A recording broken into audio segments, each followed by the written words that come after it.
উনি খালি কিন্তু আজকে আমাদের সাথে এই বর্ধিত সবার মধ্যে খালি মেসেজ দেওয়ার জন্য না, আমাদের থেকেও কথা শোনার জন্য উনি আজকে এসেছেন। আর আপনাকে বলে রাখতে চাই যে প্রথমবারের মতো কিন্তু আমার ব্যক্তিগত এক্সপিরিয়েন্সে প্রথমবার কিন্তু আমি একই মঞ্চের মধ্যে বেগম জিয়া এবং তারেক রহমান সাহেবকে একসাথে পেয়েছি। তো ওটা দেখে কিন্তু আমরা সবাই একটু ইমোশনাল হয়ে গিয়েছিলাম। ষড়যন্ত্র ব্যাপারে যেটা আপনি বলছেন, ষড়যন্ত্র তো এখানে খালি একটা সেকশন অফ পিপল করছে না, এখানে অনেকগুলো দলও জড়িত আছে যারা এখন ইলেকশন পিছিয়ে দিতে চাচ্ছে। আমরা যেটা বারবার করে বলে এসেছি যে এখানে আপনার যেই ষড়যন্ত্রগুলি আছে ওটা মোকাবেলা করার জন্য খালি একটাই উপায় আছে, ওটা হচ্ছে কি যত জলদি পারা যায় এই সংসদ নির্বাচনটা করে ফেলা। নিজেদের মধ্যে সুবিচার করতে পারেননি যে এখানে আপনি জানেন যে আমাদের বিরুদ্ধেও অনেক ধরনের অভিযোগ এসেছে। তারেক রহমান সাহেব কিন্তু একটা জিনিস একটু হেভি হ্যান্ডেডভাবে করেছে, ওটা হচ্ছে গিয়ে যাদেরকে শোকজ করার এবং যাদেরকে বহিষ্কার করার ওটা কিন্তু উনি একটা বড় সিদ্ধান্ত নিয়ে ফেলেছিল। তো এই জিনিসটাই উনি হয়তো আমাদেরকে বোঝাতে চেষ্টা করেছে যে ওনার বিচার যেটা উনি করছেন ওটাতে আমরা যেন আবার নাখোশ না হয়ে, আমরা যেন আবার উত্তেজিত না হয়ে যাই।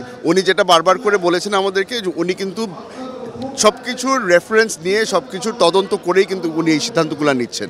তো আমরা আশা করি যে আমাদের বিরুদ্ধেও যদি কোনো সময় অ্যাকশন না হয় আমরা ওটা মেনে নিতে হবে, যদি আমাদের ওই ধরনের কোনো কার্যক্রম ওনার পছন্দ না হয়ে থাকে। আমার আসন নিয়ে আলহামদুলিল্লাহ আমরা ভালোই আছি।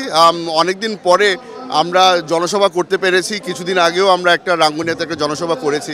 চট্টগ্রামের বেশিরভাগ এলাকার মধ্যেই একটাই সমস্যা হচ্ছে, ওটা হচ্ছে গিয়ে এই ছোটোখাটো বালির ব্যবসা, ছোটোখাটো চাঁদাবাজি যেটা হচ্ছে।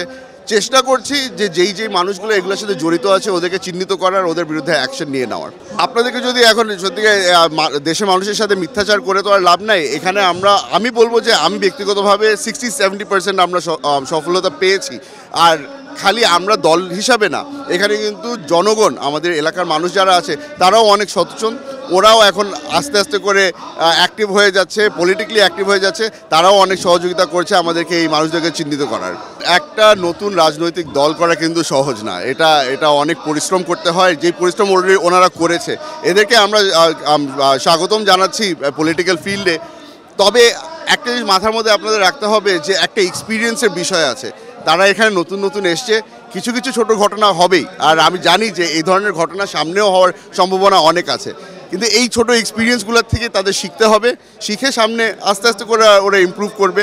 আর আমরা তো বলেছি তরুণ হতে পারি কিন্তু বয়স অনেক হয়ে গিয়েছে, বড় ভাই হিসেবে যদি কোনো সময় সাহায্য লাগে আমরা তো তাদের পাশে আছি।